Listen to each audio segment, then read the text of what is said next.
Hello! ఎలా ఉన్నారందరూ? బాగున్నారా? నేను కూడా చాలా చాలా బాగున్నాను. వీడియోస్ పెట్టి నియర్లీ 1 మంత్ అవుతుందండి. అందరికీ తెలిసిందే కదా! ఆబ్వియస్‌లీ సంక్రాంతి పనుల వల్ల బిజీగా ఉన్నాను. సో, అందువల్ల పెట్టలేకపోయాననమాట. సో, ఇప్పుడైతే ఒక బ్యూటిఫుల్ వర్క్ అయితే మీతో షేర్ చేసుకోవాలనుకున్నానండి. ఇదొచ్చేసి మనకి శారీ వచ్చి మనకి మైసూర్ సిల్క్ అంటాం కదా! అలాంటి ఫ్యాబ్రిక్ అనమాట. సో, ఈ డిజైన్ అయితే నేను ఆ శారీకి ప్రిఫర్ చేశాను. వాళ్ళేంట్రా అంటే మాకు యూనిక్‌గా ఉండాలి అని అన్నారు. సో, ఇదైతే బెటర్‌గా అనిపిస్తుంది అని నాకనిపించింది. సో, నేను ఈ వర్క్ ఎలా చేశాను, ఏంటి అనేదైతే ఇప్పుడు వీడియో చూపిస్తానండి. ఇదైతే ఫ్రంట్ పార్ట్ అనమాట. ఆల్రెడీ బ్యాక్, హ్యాండ్స్ అంతా వేసేసాను. సో, ఫ్రంట్ పార్ట్‌కొచ్చేసేటప్పటికి ఎక్స్‌ట్రా క్లాత్ అటాచ్ చేసుకున్నాననమాట. అరౌండ్ నైట్ 11:30 ఆర్ 12 అవుతుందండి ఈ వర్క్ నేనేసేటప్పటికి. సో, ఫస్ట్ అయితే ఫ్రంట్ నెక్ డ్రా చేసుకున్నాను. నాకు ఇచ్చిన కస్టమర్ మెజర్‌మెంట్ ప్రకారం వాళ్ళ ఫ్రంట్ నెక్ వచ్చేసి 7 ఇంచెస్ ఉంది. సో, స్టిచ్డ్ బ్లౌజ్‌ది. సో, 7 ఇంచెస్ మార్క్ చేసుకొని ఈ విధంగా నేనైతే జెరీ థ్రెడ్ 3 లైన్స్ వేశాననమాట. అంటే సింగిల్ లైన్, డబుల్ లైన్ ఏస్తారు. సో, మనం ఇక్కడ పూసలు ఏమీ అటాచ్ చేయట్లేదు కాబట్టి నేను 3 లైన్స్ ఏసుకున్నాను. సో, దానివల్ల కొంచెం మనకి పెద్దదిగా అనిపిస్తుంది కదా! ఐ మీన్ అంటే కొంచెం విడ్త్ పెద్దదిగా అనిపిస్తుంది కదా! అని ఇలా 3 లైన్స్ అయితే వేసేసాననమాట. ఇప్పుడైతే టేప్ తీసుకున్నాను.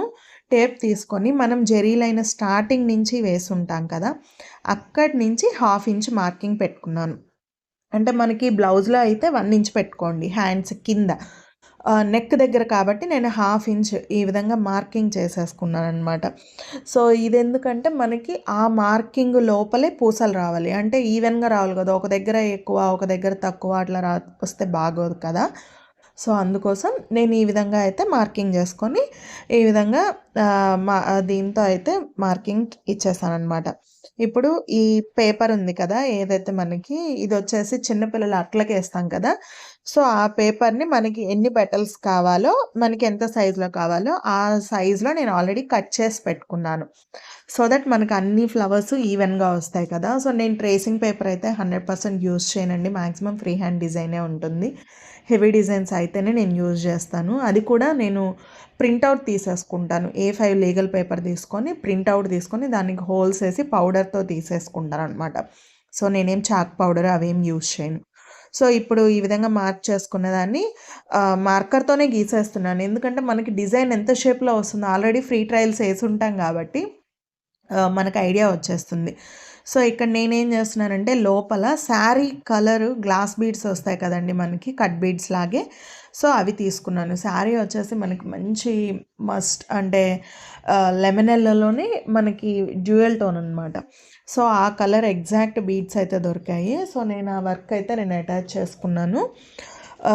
ఆ బీడ్స్‌తోనే ఇలా 3 పెటల్స్ ఇచ్చాను. నేను ఎక్స్‌ట్రా పెటల్స్ అనేదైతే నేనేమి ఇవ్వలేదు.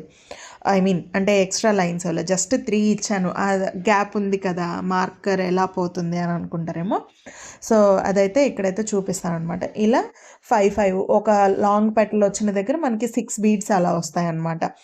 సో, మిగతా దగ్గరలంతా మనకి 5 సరిపోతాయండి. కొన్ని ఒక్క పెటల్ దగ్గర మాత్రం 4 వచ్చాయి. అంటే నేను గీసుకున్న దాని ప్రకారం. మీరు అంతకంటే పెద్దదైనా గీసుకోవచ్చు, అంతకంటే చిన్నదైనా గీసుకోవచ్చు. అది కంప్లీట్ మీ ఇష్టం గాబట్టి, ఇప్పుడు నేను ఈ విధంగా అన్ని పెటల్స్‌కి నేనైతే వేసేసుకున్నా. సో, ఇలా పెటల్స్ అన్నీ మనం స్టిచ్ చేసేసుకున్న తర్వాత, ఇక్కడైతే వాటికి ఔటర్ అంటే మనకిక్కడ బ్లాక్ మార్కర్‌తో మనం గీసుకున్నది కనిపిస్తుంది కదా! అదంతా గూడా నేను షుగర్ బీడ్స్ ఉంటాయి కదండీ మనకి గోల్డ్‌వి. ఆ షుగర్ బీడ్స్‌తో ఔటర్ అనేది ఇచ్చేస్తున్నాననమాట. సో, ఏది మాత్రం అంటే మనకు కొంచెం ఏదైతే ఈ మార్కింగ్స్ కనిపిస్తున్నాయో, అవంతా మాక్సిమం కవర్ అయిపోతాయి. ఇన్ కేస్ కవర్ అవ్వని వాటికి కూడా మన దగ్గర డిజైన్ ఉంది. సో, అది కూడా చూపిస్తాను చూడండి. ఇలా ఫ్లవర్స్ అన్నిటికీ షుగర్ బీడ్స్ అటాచ్ చేసిన తర్వాత ఇంకా గ్రీన్ కలర్ లీవ్స్ అయితే తీసుకుంటున్నాననమాట. ఆ లీవ్స్ కూడా ఏంట్రా అంటే ఇలా మనకి నచ్చిన ప్యాటర్న్‌లో మనం స్టిచ్ చేసుకోవచ్చు. ఇందాక నేను ఆల్రెడీ చెప్పాను కదా! ఎక్కడన్నా మార్కింగ్ అప్ అండ్ డౌన్ అయ్యి మనకు ఆ బ్లాక్ కలర్ కనిపిస్తుందని. సో, అది కనబడకుండా మనం వీటిని స్టిచ్ చేసేసుకోవచ్చు. సో, మనకి అంటే ఎక్కడా కూడా మార్కింగ్‌తో గీసింది మనకెక్కడా కూడా కనబడదనమాట. ఓకేనా? ఈ విధంగా అన్నిటికీ స్టిచ్ చేసేసుకోండి. ఇక్కడ ఫస్ట్ మనం ఫ్లవర్స్ అన్నీ ఇలా లీవ్స్ అన్నీ స్టిచ్ చేసుకున్న తర్వాత ఫస్ట్ మనం ఒక 1/2 ఇంచ్ మార్కింగ్ చేసుకున్నాం కదా!